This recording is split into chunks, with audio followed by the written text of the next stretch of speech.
This is the Lego Medieval Blacksmith set. It was released on May 1st, 2021 and has a price point of around $150 US.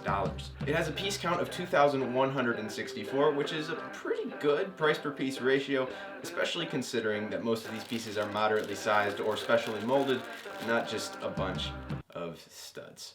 We're going to be building this pretty soon, but first I want to draw your attention to this over here.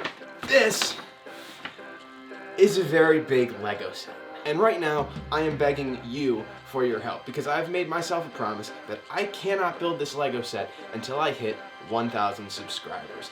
What's in it for you, you ask? Well, for one, you get to see me build this. It'll be a review video and all that, but you know, there's something a little bit more exciting. I got a big Lego set, but I want you to have some Legos too. So I'm gonna be doing giveaways with all of the major subscriber milestones, starting at 100 subscribers, then 500 subscribers, then 1,000 subscribers. All you have to do to enter the giveaways is to comment down below that you've subscribed to the channel to help us hit the marks, and what you think that set is. Subscribe, leave that comment down below letting me know what you think, and like the video, and I'll automatically enter you in the giveaway to get you some Legos. Now, let's get to the build of the Medieval Blacksmith. Now, I do not say this lightly, but this set was hands down, so far at least, the most enjoyable Lego building experience I have ever had. It was really the perfect mix of being challenging without, being super frustrating. Sometimes when you're putting together a really cool build that has some interesting techniques, it gets really tedious and you're trying to get all the pieces lined up but it doesn't work out so well. You don't really have to worry about it with this one. It does have creative building techniques, but none of them are really tedious. They're mostly just nice and detailed, like these little 2x1 tiles representing, I suppose, bricks being slid to the edge to create a seamless right corner. This is just one set, but with every single bag you'll have a different building experience and you might even be building something different. It has some really surprising details as well as some ingenious mini builds along the way, like these chairs that are made with minifigure axes. I'm not going to show you all the details because I don't want to ruin your building experience if you decide to get it for yourself. But I think my favorite touch was this absolutely beautifully designed bed, which has a challenging to build yet satisfying blanket of 1x1 tiles. If you're a little bit OCD like me though, it's going to take quite a while to get them lined up just perfectly. The horse-drawn wagon is a nice touch, and I think it really does its job to bring the story together without seeming super detached from the main build. As for repetition, and if you're like me, you hate repetition, so this is really important, the Medieval Blacksmith has basically none.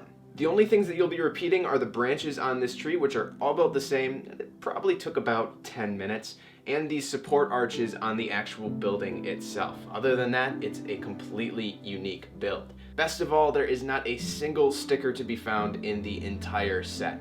All of the decals are printed right onto the piece.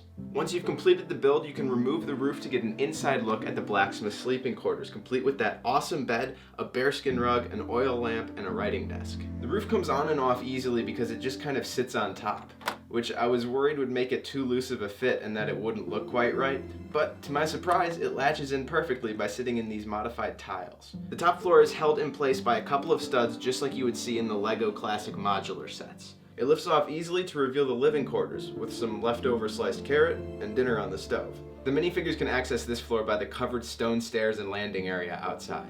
Again, this floor can be easily removed, and you can access the ground floor, which is the blacksmith's workshop. He's got an anvil with molten metal ready to be forged, tools, a grindstone, scrap metals for smelting, and some armor ready to be sold to the soldiers. If the fire's dying down and it's not getting hot enough for the blacksmith to forge, you can go outside and press the forge blower, which will make the embers of the fire light up. Also outside, there's a small well under that beautiful apple tree, a store of firewood under the stairs, and a pumpkin patch around back, which is designed very cleverly, showing 3 different growing stages for the pumpkins. This pumpkin patch was one of those sort of aha moments that you have when you're building a set, when you don't really know why they're doing certain things, and then finally the pieces come together, no pun intended, and you realize what they're supposed to represent. The set comes with 4 minifigures: the blacksmith, a huntress, a male soldier, and a female soldier, all of which are exclusive to this set, and in my opinion, beautifully designed. If you're big on minifigures, I'm sure you'll appreciate these. It's easy enough to see the value of this set when it comes to using it as a display piece. I mean, look at the patterns, the colors, look at the roof. the roof! It's just so beautiful. It might look good on camera, but I assure you it looks even better in person. No matter which direction you look at the model, there's always going to be something that catches your eye. Now that's all great, but how's the playability? Well, I'd say it's pretty good.